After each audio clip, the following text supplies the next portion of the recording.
Mis amados y amigos en el Señor Jesucristo. Bueno, los días viernes estamos hablando cómo formar discípulos. ¿Por qué razón? Porque la mayoría de las iglesias no hacen lo que los apóstoles hicieron desde un principio, que ellos hicieron lo mismo que el Señor Jesús hizo con ellos. Entonces queremos tener discípulos, pero no gastamos tiempo para formarlos.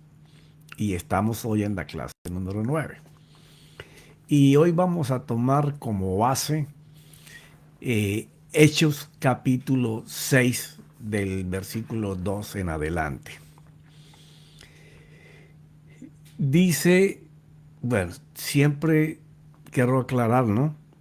Si tú tienes en tu congregación discípulos formados y te da resultados, sigue haciendo lo mismo. Pero si tú no ves crecimiento en tu obra, pues yo te desafío por la escritura a que tú mires lo que ellos hacían.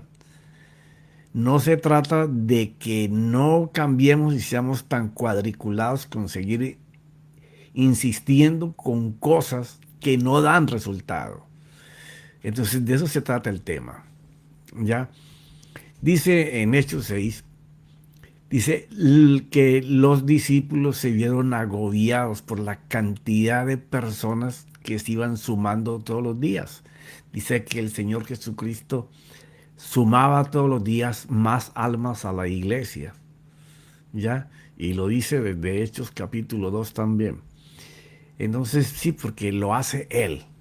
Si nosotros somos hábiles para distinguir los recolectores que Dios siempre nos coloca, mujeres, hombres, jóvenes, niños, que Dios los prepara para este trabajo, entonces vamos a desarrollar discípulos, porque tenemos gente hambriada por serlo.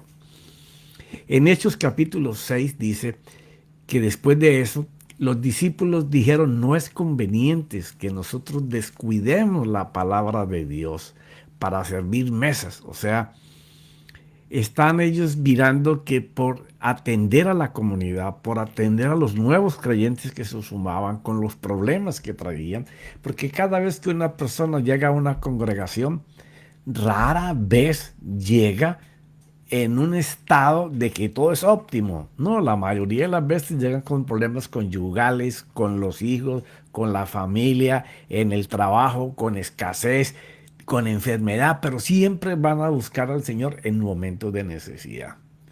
Entonces, el trabajo de nosotros como congregación es mirar cómo se le ayuda a esas personas.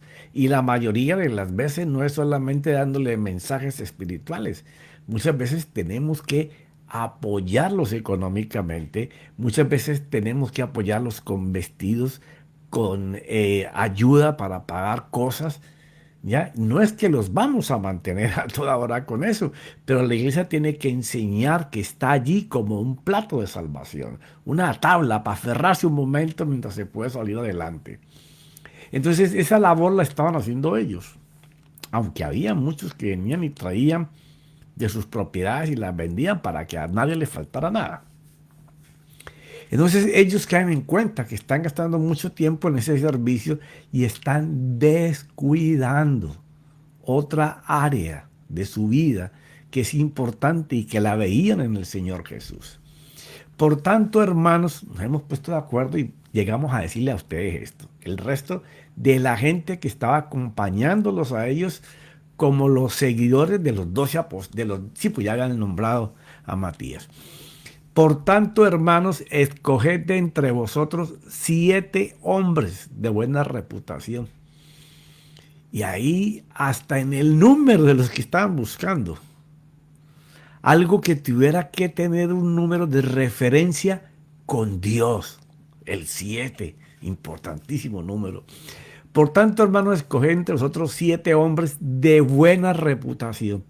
O sea, que tenga testimonio entre la gente que estamos atendiendo y los que lo conocen de ser gente honorable, de ser personas que los hemos visto ministrarle a otros, porque eso es muy importante. Cuando usted quiera escoger un discípulo, mire si la persona que tú estás pensando que es un discípulo es audaz, es atrevido para hablarle a la gente, para sembrar fe, esperanzas, porque esos son los que Dios te envía. Entonces, ellos están recomendando que nombren 7 como esas personas. Ah, pero algo muy importante, que esas personas enseñen que están llenos del Espíritu Santo y de sabiduría.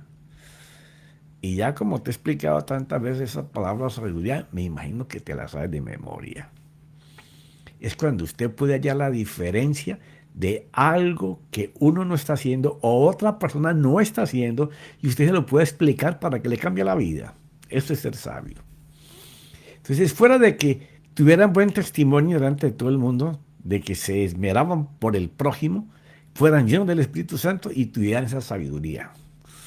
A quienes podamos encargar esta tarea de atender a la gente, porque muchas veces se entendió que esa escritura quería hablar de personas que estaban sirviendo comida, porque en alguna Biblia dice servir las mesas, pero eso está errado. ¿Ya?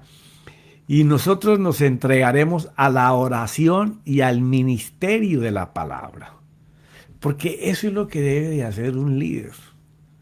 Esa es la vida de una persona que Dios llama a pastorear, a dirigir la grey del Señor.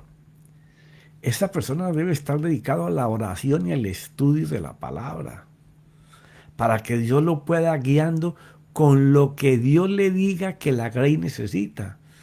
Porque el pastor que anda buscando temas en todos los lugares para ver qué le guste darle a la congregación, me imagino que está solo o te queda muy poca gente.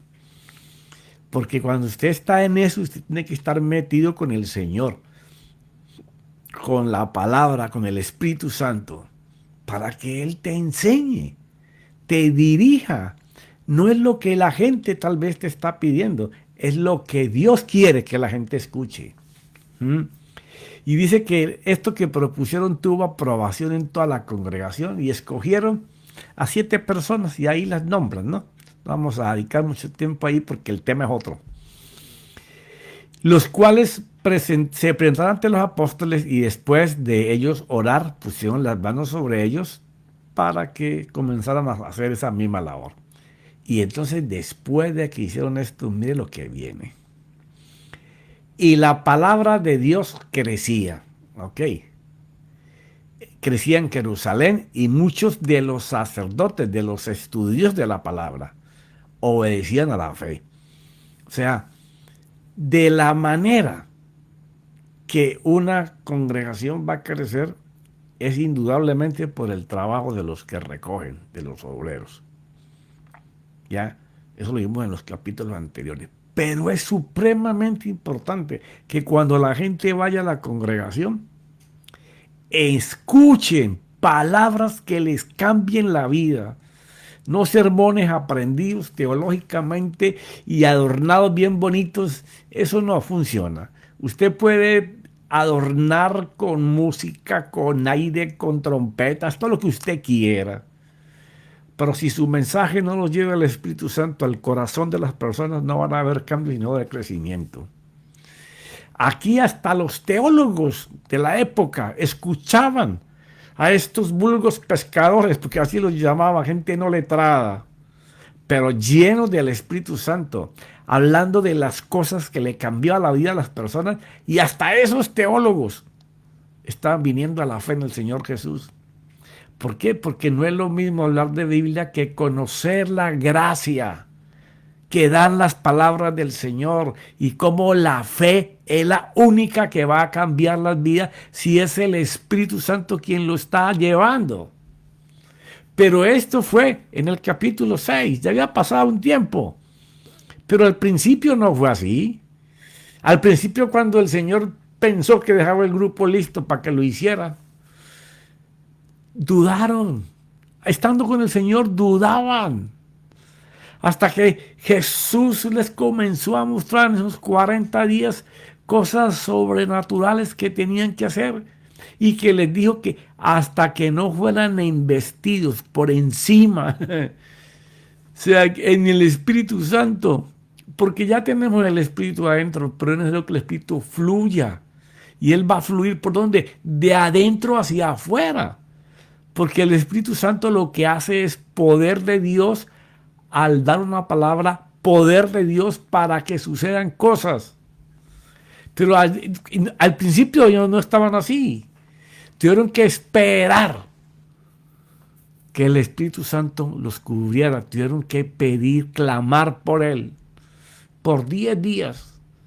Y se dice que eran mucho más de 120, sino que muchos no aguantaron los 10 días de seguido pidiendo y clamando por esa investidura del Espíritu Santo. Y no quedaron sino 120 entre mujeres y hombres.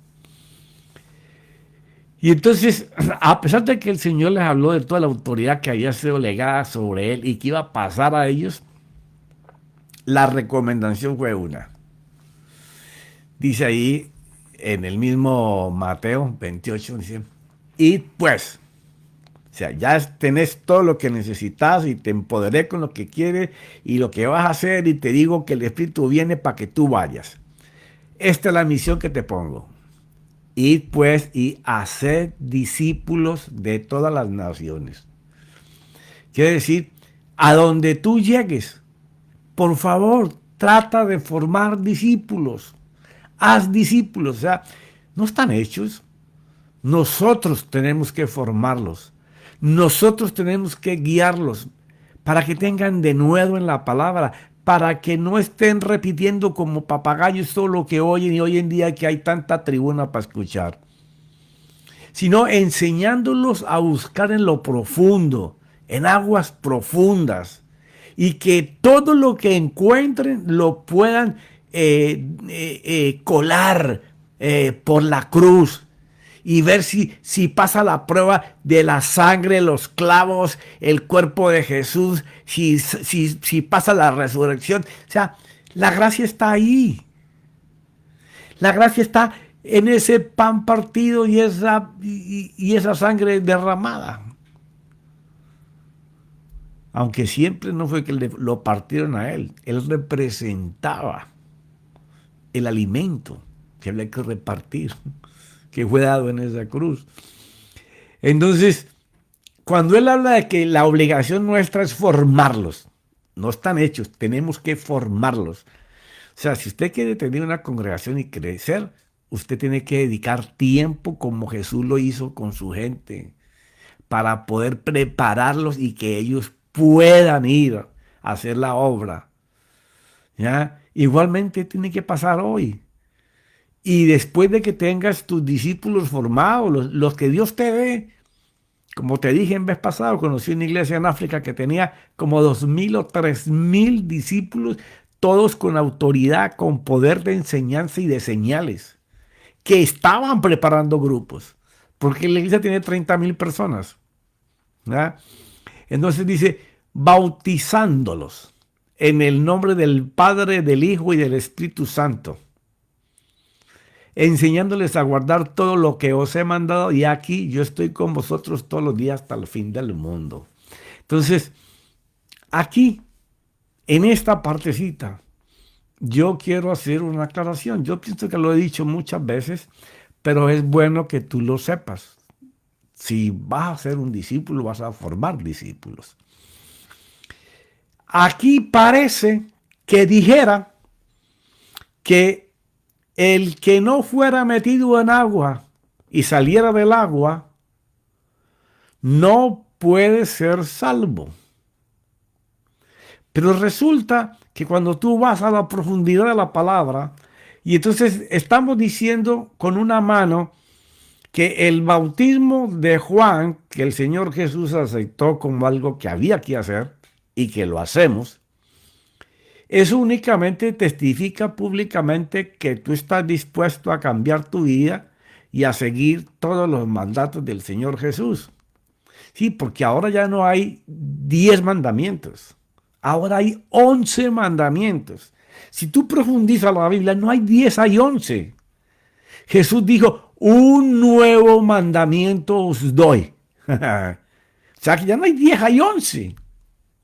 Entonces, se trata es de que nosotros hagamos partícipe a nuestros discípulos con cosas que aclaren las cosas y no confundan a la gente. Porque con una decimos que el bautismo de Juan no salva, sino que enseña públicamente que vamos a seguir al Señor Jesús. Pero otra vez repetimos al final de los evangelios que el que no se bautiza no es salvo. Entonces hay una contradicción ahí.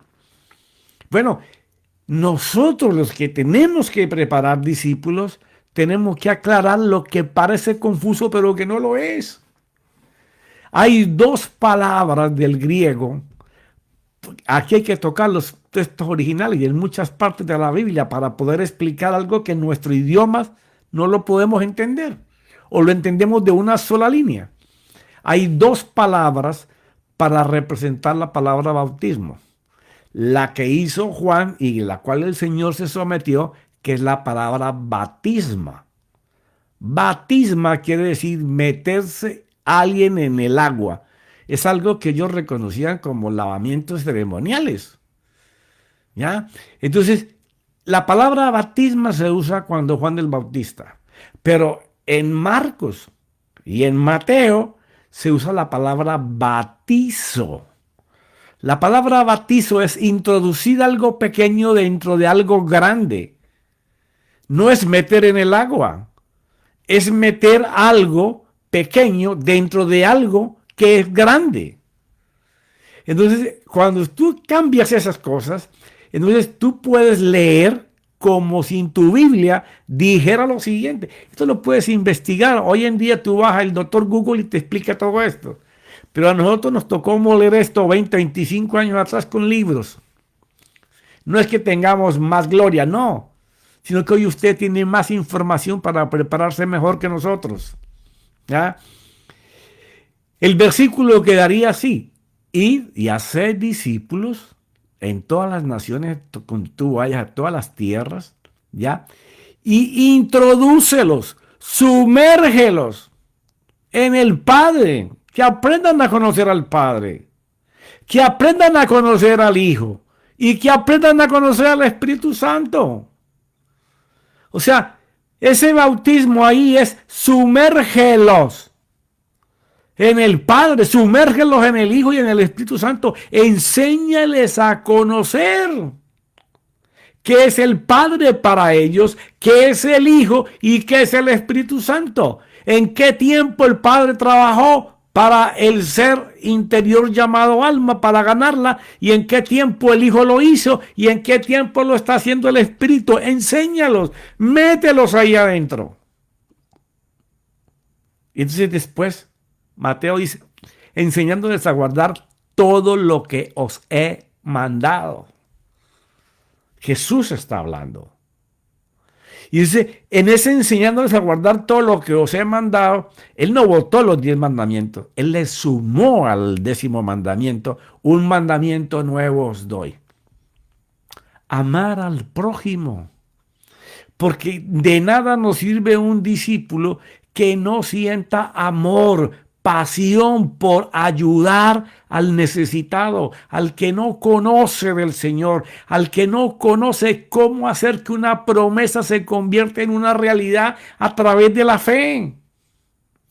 Entonces, ya Jesús estaba hablando de que no solamente los metieran en la divinidad, que es Padre, Hijo y Espíritu Santo, sino que les enseñen algo que es muy importante. Tan importante como amar a Dios por sobre todas las cosas. Aprende a amar a tu prójimo.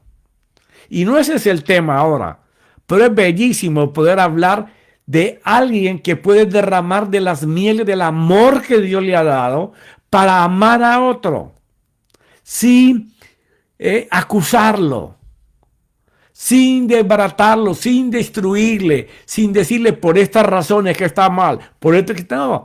Un borracho, un drogadito no necesita que usted le diga que está borracho y que es un drogadito. Enséñele cómo dejar de ser borracho y cómo dejar de ser drogadito. El evangelio del reino es eso. Cosas que cambian a las personas en su manera de vivir Y usted cambia su manera de vivir cuando usted cambia su manera de pensar. Entonces, de eso es que está hablando ahí cuando habla de preparar discípulos y sumergirlos en el Padre, el Hijo y el Espíritu Santo. Es una aberración decir que el que se meta en el agua es salvo. Es una aberración decir eso. ¿Ya? Porque lo vas a encontrar, por ejemplo, si no lo entiendes, cuando tú vayas a Marcos 16. Porque le dice más o menos lo mismo. Ir por todo el mundo y predicar el evangelio a toda criatura. Y cuando habla de criatura, está hablando de todo ser que Dios creó con entendimiento, con alma, con corazón. Vayan a todo el mundo y anuncien las buenas nuevas a esa gente que no me conoce o que me niegan, pero háganle saber el plan que yo hice. El que crea y sea bautizado. Aquí está la zancadilla. Una zancadilla que no la tiene la Biblia, la tenemos nosotros por estar hablando como loros lo que otros dicen sin investigar. Por eso me encanta la juventud de hoy en día. Porque la juventud hoy en día no come cuento. La juventud hoy en día te está cirniendo cada palabra que tú dices. Y no necesita ni a leer 40 libros como nosotros antes. Meten la información ahí mismo y le sale de todos los lugares del planeta. Y él puede discernir y decir, esta es la verdad. Entonces el Evangelio de Marcos dice que el que sea bautizado será salvo. Pero el que no crea o se niegue a creer lo que le estamos anunciando será condenado. Se hace lo mismo exactamente aquí. Está hablando de ese bautismo ahí es bautizo, de sumergir a la persona nueva en el Padre, el Hijo y el Espíritu Santo. ¿Y por qué razón? Porque cuando dice ahí para que sea salvo, quiere decir que usted ora en un momento y no, antes se creía que oraba por usted se arrepentía y ya era salvo. Por Romanos 10:17. Ya, pero resulta que cuando usted mira las vidas de las personas muchas veces hacen hasta 20,000 millones de veces la confesión, pero su vida sigue igual, siguen atrapados en las mismas cosas. No es que Dios está tratando con él, sí, Dios está tratando con él. Pero tú y yo no podemos saber si una persona de esas es salva. No tiene testimonio, no tiene fruto. Por eso dice que para que sea. Porque la vida de esa persona va a demostrar en su futuro si es salvo o no. Y tenemos que aprender a manejar las dos palabras para salvación que existen. Porque eso es muy importante, porque cuando tú estés leyendo las cartas de Pablo, los evangelios, tú sepas si es de la salvación eterna que se está hablando o de la salvación en nuestro diario vivir. Son dos palabras completamente diferentes y con significados completamente distintos. Para nosotros salvar a alguien es como rescatarlo, pero no existe otra palabra más que nos pueda explicar. Entonces, cuando tú vas a la palabra de salvación eterna, que es soteria, es la liberación espiritual y eterna concedida por Dios a los que aceptan las condiciones de arrepentimiento. Porque es que esto es muy importante. Por eso mucha gente confiesa al Señor, pero no son de Él. Porque no tienen el arrepentimiento concebido como lo tiene Dios. No solamente necesitas arrepentirte genuinamente, sino tener la fe en el Señor Jesús y el Cristo, el que murió y pagó por ti. Teniendo en cuenta que el arrepentimiento es muy importante y que tiene que ser genuino, es esa sensación de culpabilidad, es esa convicción de pecado que te llega cuando escuchas la palabra, cuando alguien te lleva a enseñarte lo que el Señor hizo, el amor que te tiene, y entonces esa convicción es bien profunda. A mí se me demoró como 4 o 5 meses yendo a la iglesia a escuchar hasta que de verdad me di cuenta lo culpable que yo era y lo pecador y lo sucio que yo era.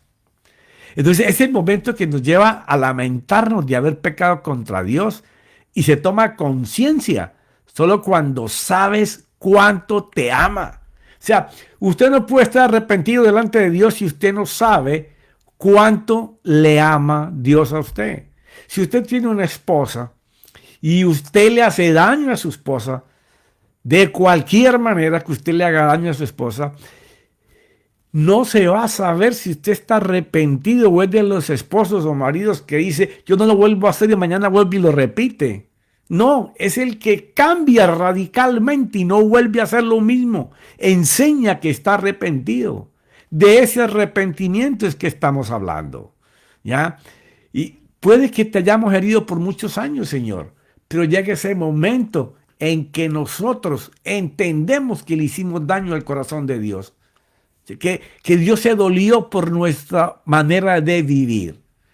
Es lo que se conoce en el griego como metanoia, que es el arrepentimiento después de entender lo que hicimos contra Él. Porque el problema del arrepentimiento genuino es que usted puede tener lágrimas de cocodrilo o una emoción de un momento, pero después te sigue siendo igual.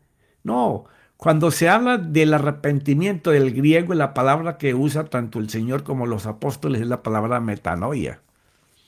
Es después de entender lo que usted hizo contra Dios o contra otra persona, entonces usted determina un cambio, no solo de mentalidad, sino de actitud.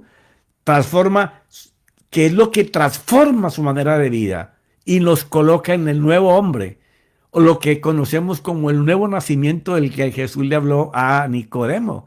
Cuando Jesús le habla a Nicodemo, le dice, en verdad, como diciéndole, yo te aseguro, Nicodemo, de verdad te digo, que si no naces de nuevo no puedes ver el reino de Dios. Entonces, una persona que no está arrepentido genuinamente, que tiene el entendimiento de que tiene que cambiar su manera de vivir, porque la manera en que ha vivido es lo que lo tiene como está hoy, no puede ver lo que Dios ofrece, porque ese es el reino de Dios. Y solo se nace a esa vida con un genuino arrepentimiento, que es el poseer el entendimiento de lo que estoy haciendo mal y por qué tengo que comenzar a hacer lo bueno, porque la pérdida es mucha. Valorás la pérdida. Ese es el arrepentimiento. Entonces no deseas volver a hacer lo mismo ni herir a esa persona igual, y más que a Dios. Por eso una gran mayoría no goza del reino de Dios en la tierra, que es donde requiere de la segunda salvación. Sí, porque te hablé de dos salvaciones. La primera es esa sotería, que es para salvar el alma a la eternidad, que exige esas cosas. Pero hay una segunda salvación, que es la que nos libera de las cosas materiales, la financiera, de peligro, sufrimiento y enfermedades, y otra cantidad de cosas que te podía nombrar, que es lo que enfrentamos en nuestro diario vivir, para lo cual la Biblia, en su original griego, llama sozo, S-O-Z-O. Entonces, esa salvación es la que Dios hace con la gente que está genuinamente arrepentida. Los que tienen ese cambio de mentalidad y de actitud. Entonces el reino de Dios comienza a implantarse en ellos. Entonces comienzan a ser librados en todos los campos de la vida donde necesita moverse y vivir. En conclusión, miramos en los evangelios que Mateo habla que el que sea introducido en el Padre, el Hijo y el Espíritu Santo será salvo. Esa es la palabra soteria. No se te puede olvidar nunca más. ¿Ya? Y la palabra bautismo ahí para bautismo es ser sumergidos en ellos. Pero Marcos no nombra la deidad. Si tú miras el capítulo de Marcos, no los nombra ni el Padre, ni el Hijo, ni el Espíritu Santo, pero lo da a entender. Y ahí cuando vuelve a usar la palabra salvación, es la palabra soteria. Y cuando habla del bautismo, habla de la misma, del bautizo, e introducir a la persona que se arrepiente en el Padre, el Hijo y el Espíritu Santo. Nadie puede amar a Dios si no le conoce. Y nosotros, los que los debemos de preparar, el primer fundamento es llevarlos a reconocer lo que hizo Dios para salvarlos. Él pudo soportar todas nuestras vidas de errores, faltas y pecados, porque había un momento en que Él iba a estar delante de nosotros, lo íbamos a reconocer, íbamos a arrepentirnos genuinamente y a creer y a caminar por fe con Él. ¿Ya? Entonces, tenemos que saber de esto. ¿Por qué? Porque nadie podrá ser salvo si no es introducido en el Padre, en el Hijo y el Espíritu Santo, en la deidad. Nadie puede vivir el reino de Dios preparado para nosotros aquí en la tierra. El reino de Dios no es para el cielo, es para aquí, para la tierra. Mateo lo llama el reino de Dios, ¿ya? Pero es aquí. ¿Para qué usted quiere el reino de Dios cuando esté con él? No necesita nada, es aquí. Pero para eso, si usted no está arrepentido genuinamente y sabe lo que es el dolor que le causó a Dios y lo que él tuvo que sufrir para que fuéramos libres, entonces usted no puede ni recibir el amor de Dios y menos dar lo que no tiene. Pero el poder hacerlo y saber lo que es esa metonímia, que es cambiar la manera de pensar y comenzar a actuar diferente, pues usted va a vivir en el reino del Señor. Entonces ahí está las dos palabras, bautizo, bautismo. El uno es sumergirse en agua, como un lavamiento. El otro es sumergirnos en Dios. ¿Ya? La palabra soteria, que es salvación para la vida eterna, que se enseña con un arrepentimiento genuino, donde esa metanoia nos cambia la manera de pensar, de hablar, de actuar. Esa es la que te va a hacer caminar por fe, pudiendo mejorar, alcanzar, desarrollar todo tu potencial que Dios puso para ti. Pero se me terminó el tiempo.